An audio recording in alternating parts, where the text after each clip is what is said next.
buenas tardes, queridos almorzantes. Me da mucho gusto saludarlos el día de hoy en un programa más de esta emisión llamado El Almuerzo Picante, que tenemos tanto gusto de compartir con ustedes. Se encuentran con nosotros nuestros distinguidos analistas y compañeros de este programa. Óscar Ruiz Vargas, bienvenido, mi querido Óscar. Presente. Eso. Don Carlos Gómez. Y olé. Y olé. Y el distinguido y nunca bien ponderado analista, antropólogo, sociólogo, arqueólogo, plomero, psicólogo, hago elotes con tequesquite. Sigiólogo. Buenas tardes, Sigi. Eso sí no me sale. Buenas tardes, maestro Lara. Óscar, Carlos, buenas tardes. Sigui, Carlos, Ulises, placer saludarles de este viernesito 12 de junio, pues ya arrancando el almuerzo picante, ¿no? Casi es viernes 13, eso hubiera sido una complicación. Pero bueno. Sí, es viernes y el cuerpo lo sabe, y eso no sirve para nada. No sirve de nada. Pues compañeros, estamos entrando a una fase más que quizá para muchos con todo parece que se prolonga, que es esta de la reincorporación a la actividad de la nueva normalidad. Y no deja de haber pues noticias lamentables, tristes de gente que sigue falleciendo, gentes que han perdido no una parte, sino casi la mitad o en algunos casos toda la familia. Hay unas historias bastante tristes de este tipo de circunstancia. Y creo que hay que reconocer que pues, este es un tema que lastima la cera sin duda, pero también hay que reconocer que, digamos, a pesar de los pronósticos que han dicho, hay una verdad. Estamos entrando a esta prolongada fase, sin duda, de meseta, pero también es cierto que las cosas están mejorando. Entonces, sin ánimo de parecer jubilosos, pero sí con el ánimo de ver cómo están pintando las cosas, les pediría que hiciéramos una reflexión sobre estos acontecimientos, porque quiero preguntarles o empezar a narrar después lo que ya está empezando a ocurrir en algunas poblaciones, particularmente en la Ciudad de México, de actores que se sienten también lastimados, pero por otros temas, no necesariamente de resultado de la pandemia, sino de otras actividades. Pero bueno, quisiera que empezáramos y como siempre, pues pedirle si nos puede dar una visión, no necesariamente ahora con gráficos, pero que empezáramos contigo, mi querido Sigi, para ver cómo está esto de la estabilización, hacia dónde vamos, porque al menos en el caso de la Ciudad de México ya se habla de que no han incrementado los números o que estamos, digamos, a la par entre los que ingresan y los que están siendo, digamos, recuperados de la enfermedad. Adelante, Sigi, por favor. Muy bien, pues muchas gracias. Muy interesante toda esta coyuntura que nos está tocando vivir. El caso específico del manejo, administración de la epidemia por parte de la Secretaría de Salud, que tan polémico ha resultado, creo que involuntariamente para la Secretaría de Salud y muy voluntariamente para algunos grupos de presión político y de comunicación. Ha dado mucho de qué hablar en los últimos días, bueno, a todo lo largo. Se ha hablado, por ejemplo, de la falla de las predicciones del secretario Héctor Hugo López-Gatell, lo cual me parece que habla más de los críticos que del propio Héctor Hugo López-Gatell, porque el doctor Héctor Hugo López-Gatell pues no es ningún pitonizo, gitano, ninguna cosa por el estilo como para que haya prescripción. Ya lo ha dicho en todos los lenguajes posibles, lo ha dicho en mandarín, en eslovenio, en chechenio y demás, creo, y no han querido entenderle que el mecanismo de la ciencia o el fundamento o la epistemología de la ciencia, la ciencia, la epistemología de las ciencias, es decir, no tiene, o la orientación no tiene un carácter prescriptivo, precisamente porque es falible, porque reconoce que se puede equivocar, porque son previsiones, pero no son prescripciones y no son adivinanzas, no son las profecías de Nostradamus ni nada por el estilo, por lo tanto, pues pueden variar dependiendo del comportamiento, en este caso, de la gente, factores genéticos, un montón de factores desconocidos, cosas que no se pueden conocer ni en Rusia, ni en China, ni en Japón, ni en Alemania, ni en Suiza, ni en Nueva Zelanda, y sí ha habido mucha desinformación, la infodemia ha dado todo para arriba, utilizando justamente la desinformación, utilizando fake news y tergiversaciones de las noticias. Sí traigo algunas cosas para avanzar y con esto cerraría ya muy rápido. porque tenemos una agenda cargadita. Aquí podemos observar esta gráfica es con la que me quedo yo por ahora, es creo que la más ilustrativa, estamos haciendo una mezcla entre la evolución de los activos, es decir, los enfermos que cuentan desde hace 14 días. ¿Y por qué 14 días? Pues 14 días son más o menos el periodo de proceso de la enfermedad, ¿no? Están durando en terapia intensiva hasta 21 días, por eso también hay fallas y algunos errores y algunos ajustes en los últimos famosos 5, 7 días que les he mencionado con respecto a los clústeres semanales. 5 días de la semana, 2 de fin de semana, bajada por falta de personal para reportar, no se reporta, etcétera, etcétera. También se ve reflejado en esta gráfica, pero no es tan relevante como en las otras. En esta lo relevante es la relación entre barras rosas, que son los activos en la Ciudad de México y que ilustran lo que el distinguido maestro Lara estaba mencionando hace un momento. Las barras moradas que demuestran, desgraciadamente, las malas noticias y son el promedio nacional, los activos nacionales. Y la línea de evolución verde con los puntos blancos que representa la relación entre uno y otro, es decir, entre los activos de la Ciudad de México y los activos a nivel nacional. Se pueden leer por separado. Los activos a nivel nacional, como ven, son las malas noticias. Voy a empezar por ello. Van subiendo.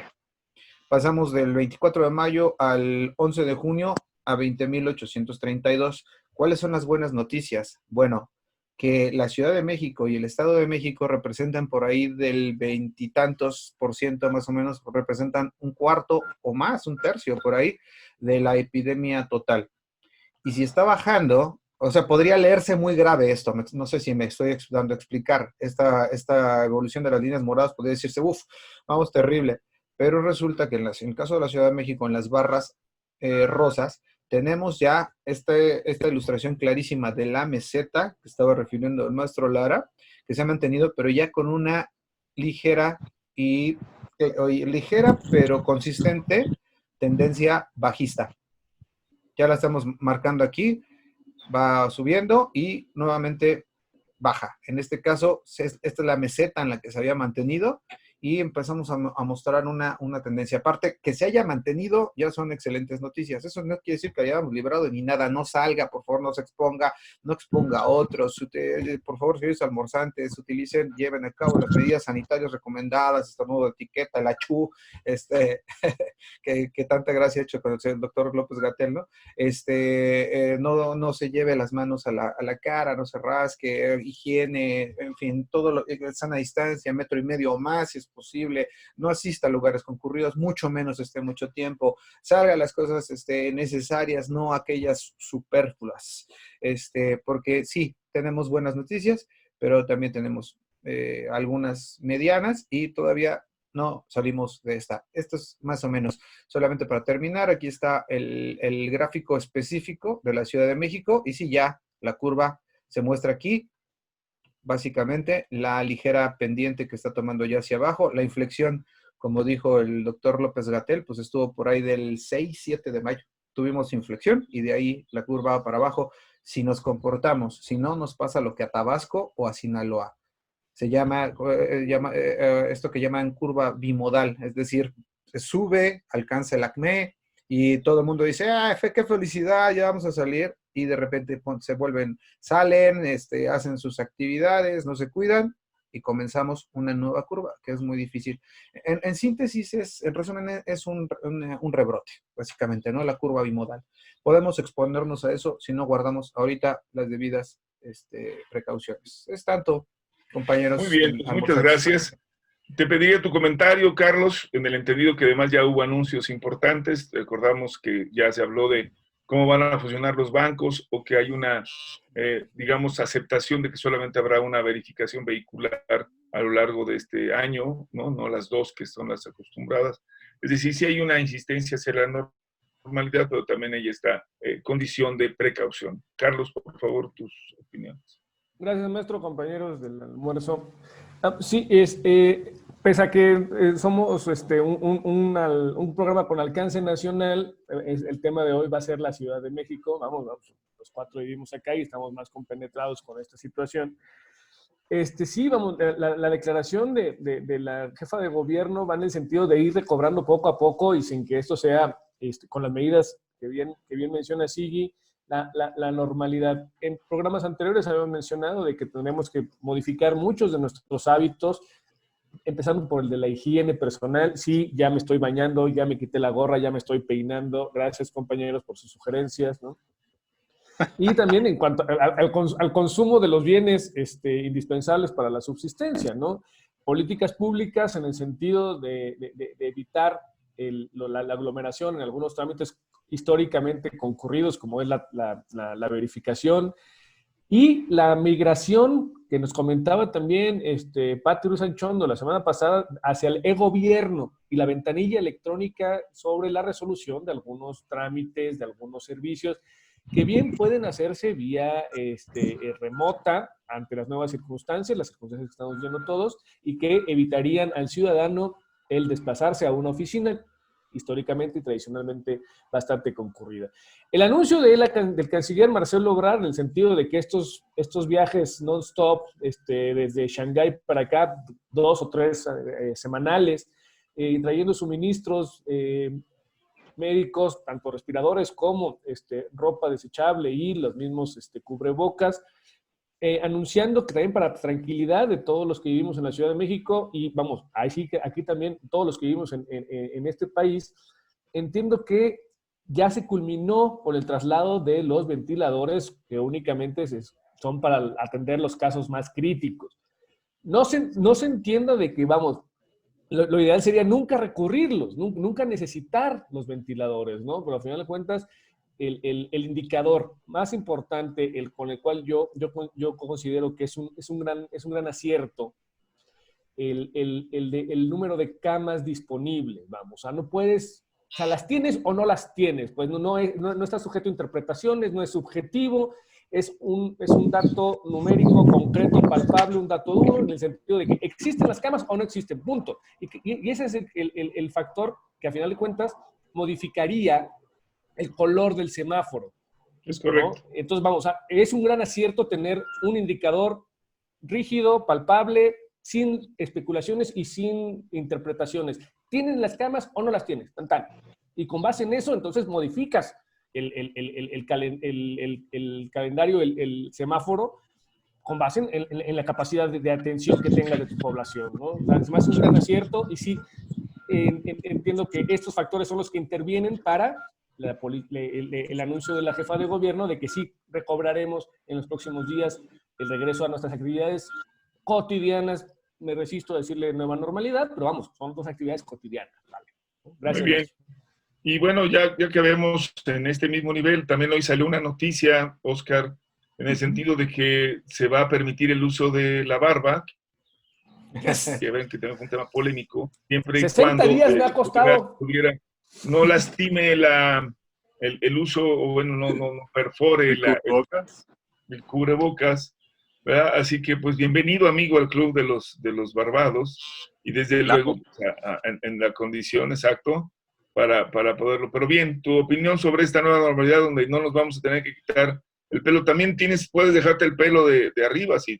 No, ya no te sale. De aquí puedo pasar por acá, mira. ¿No?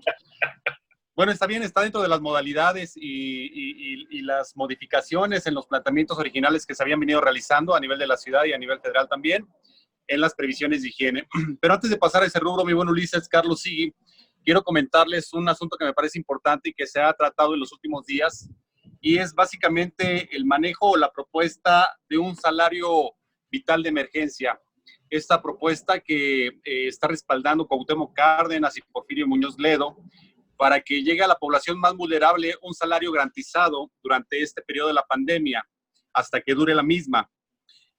Cabe recordar que esta medida la ha adoptado países como España, en donde se ha señalado esta posibilidad e inclusive ya se están liberando una serie de recursos que van de los 8,000 a los 30,000 pesos mensuales para ir garantizando este salario de supervivencia.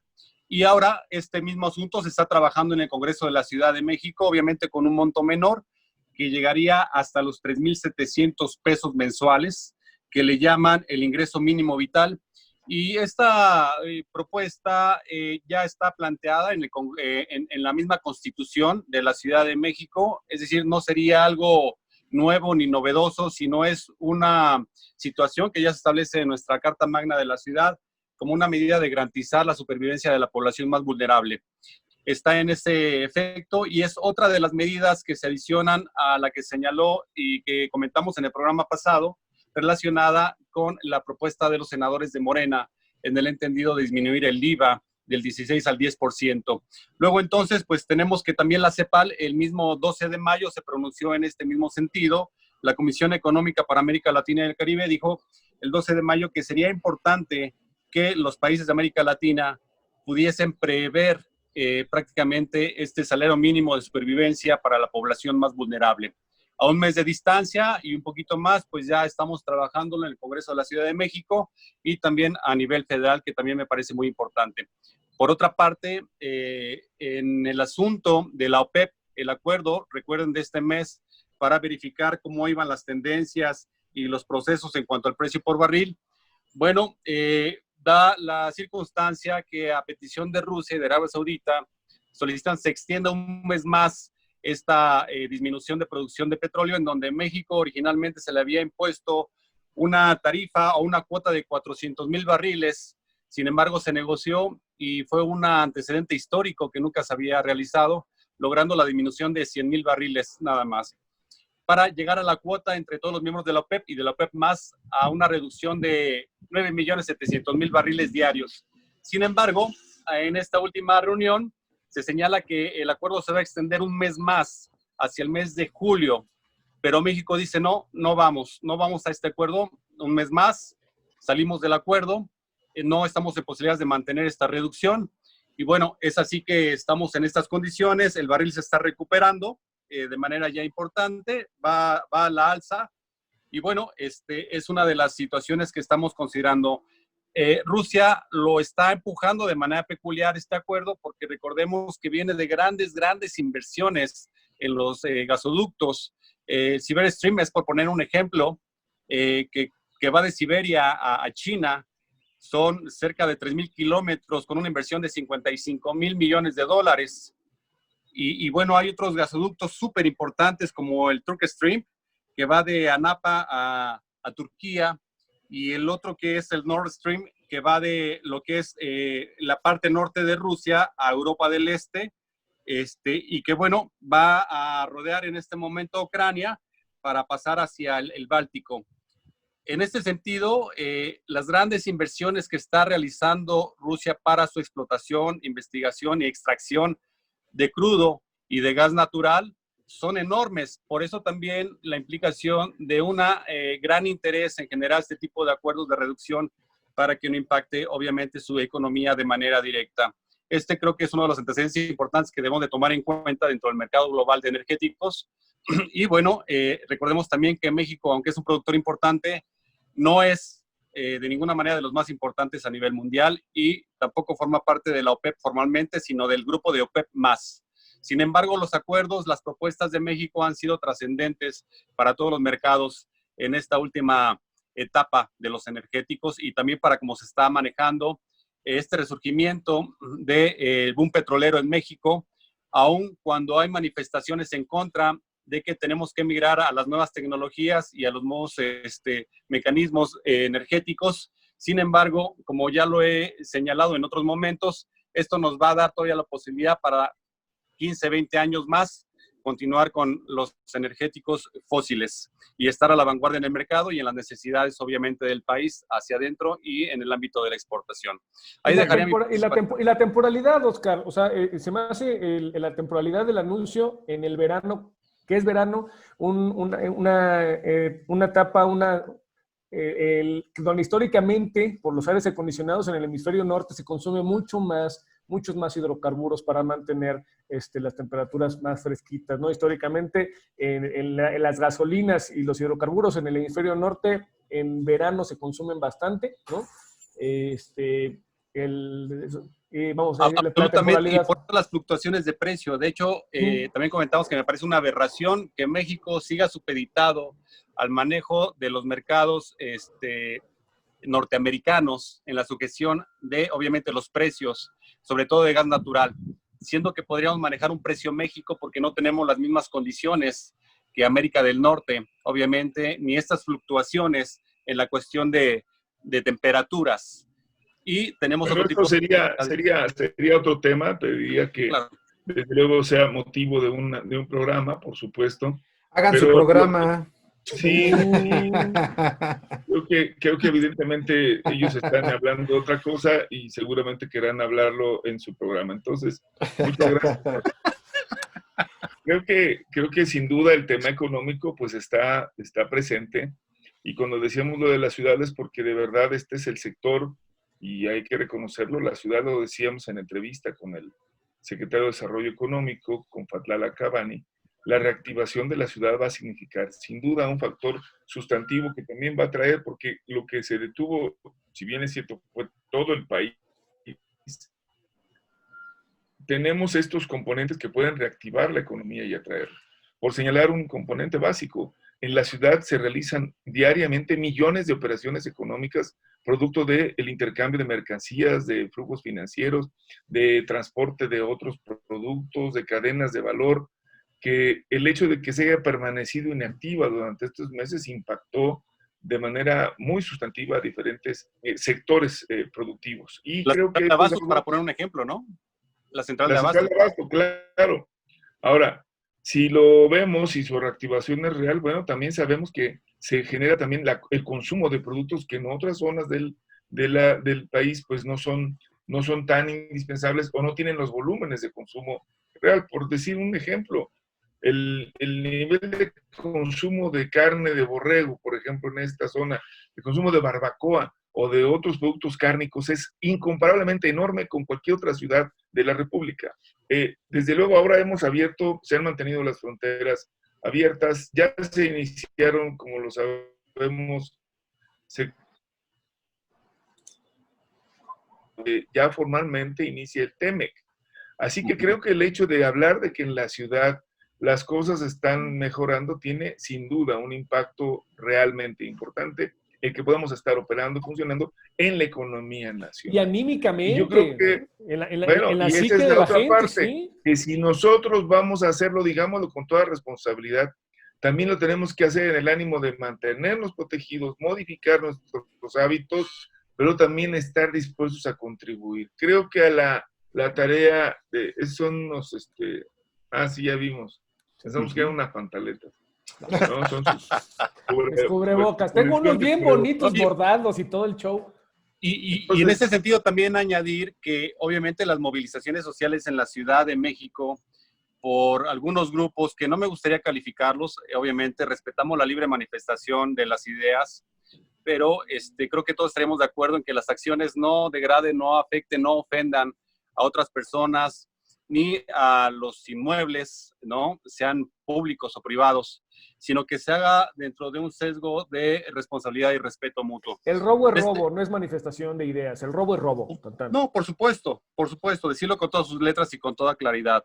Estuvimos hace unos días en el 49 conmemoración del Halconazo, esta situación desafortunada, y como bien lo expresó el maestro Ulises, pues una situación muy desafortunada en donde se generó una lucha que se desprendía de la Universidad Autónoma de Nuevo León, con base en el respeto a la autonomía y la disminución de los recursos presupuestales a la misma Universidad Nacional Autónoma de México, que terminó precisamente en más de 20 personas muertas, entre ellas muchos menores de edad.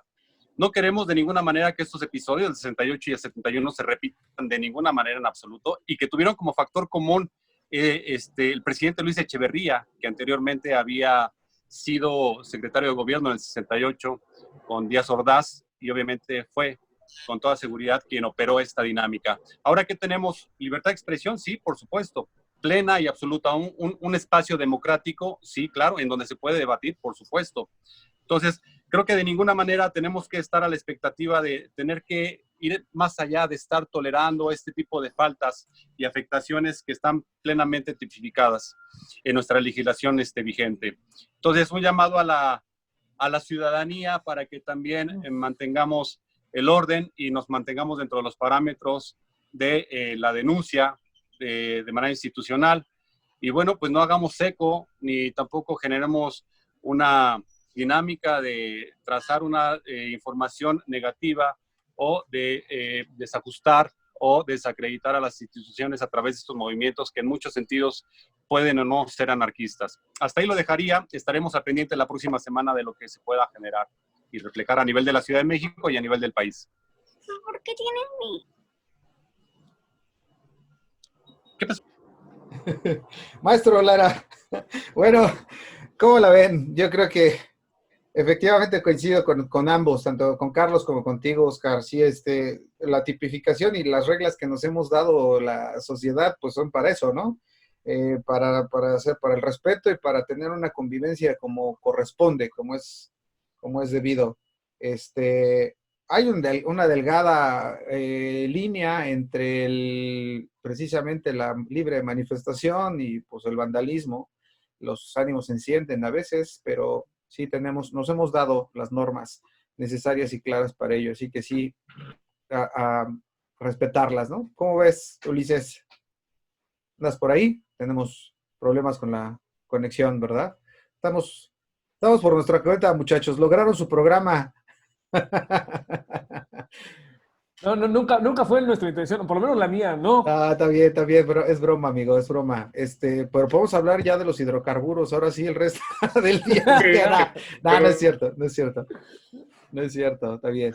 Sí, el maestro Lara sigue congelado. Sí, hombre, pues la tecnología y la comunicación, Oscar con el micrófono cerrado. Bueno, no, estamos en crisis el día de hoy, definitivamente, amigos. Es que No, es decía que lo habrá decimos que estar por pendiente lo decimos porque está protocolos. una nueva manifestación por ahí para el 15, ¿no? O sea sí, por ese lado lo decimos. O sea, varios colectivos están llamando una vez más a manifestarse en toda esta onda de la violencia policíaca y la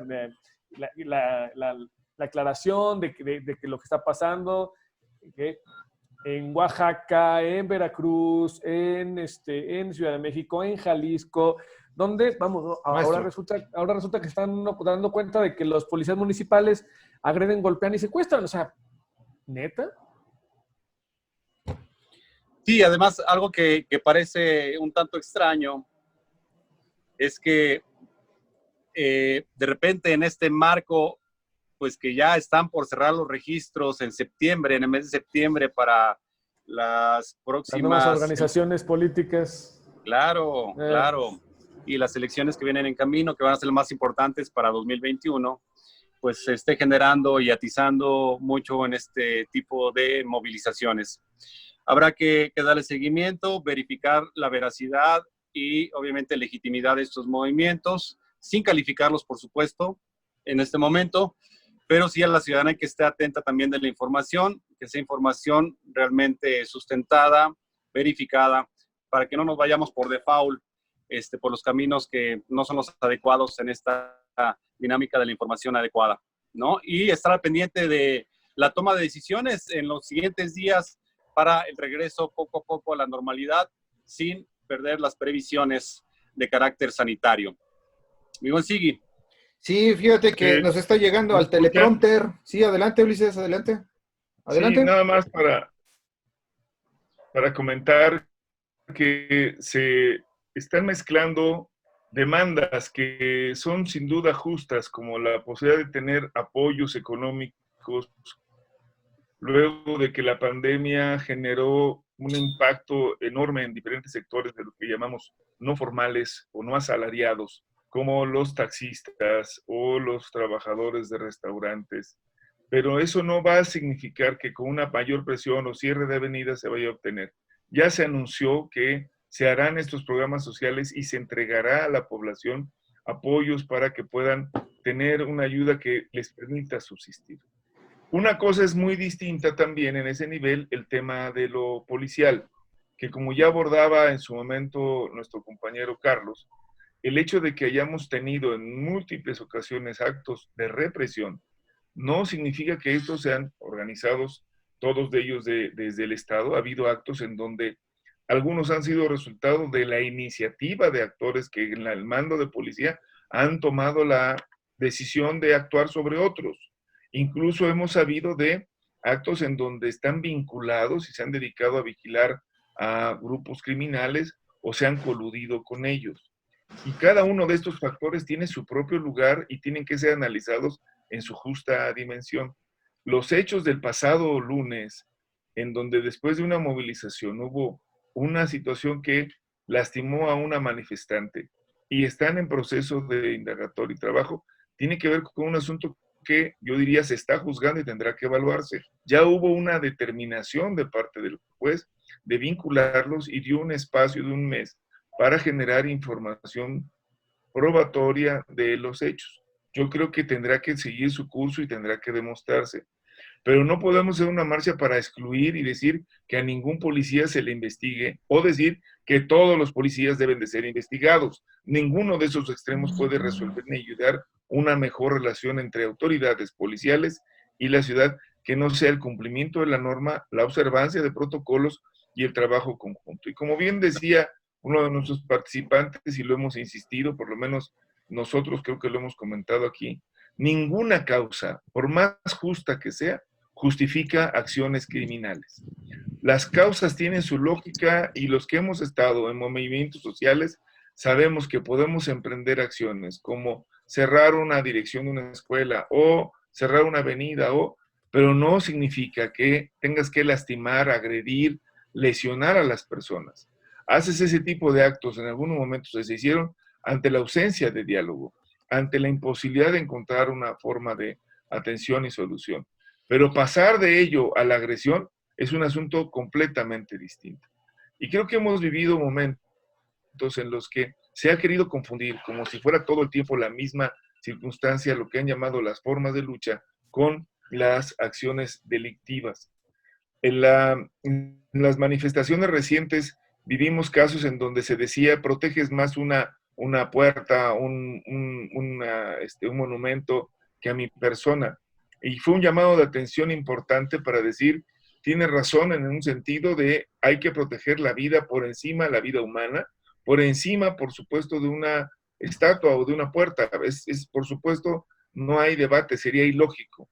Pero lo que no resulta lógico es que si estamos emprendiendo medidas, no tengas de ninguna forma la capacidad de poder reconocer que son las formas en las que vas a ayudar y seguir insistiendo en destruir monumentos o puertas, porque no hay una relación directa con que este tipo de hecho pueda mejorar la causa que estás encabezando. Si nosotros decimos no queremos violencia en las calles, no prometamos la violencia. Si no queremos violencia, si no queremos que siga habiendo actos de impunidad frente a la violencia ejercida por alguna autoridad, cualquiera que ésta sea, desde un profesor hasta un jefe de gobierno o quien sea, tenemos que ejercer la propia legalidad y no podrá ser ejercido sobre la base del juicio sumario, del linchamiento popular o de una asamblea. Creo que es una reflexión importante decirlo.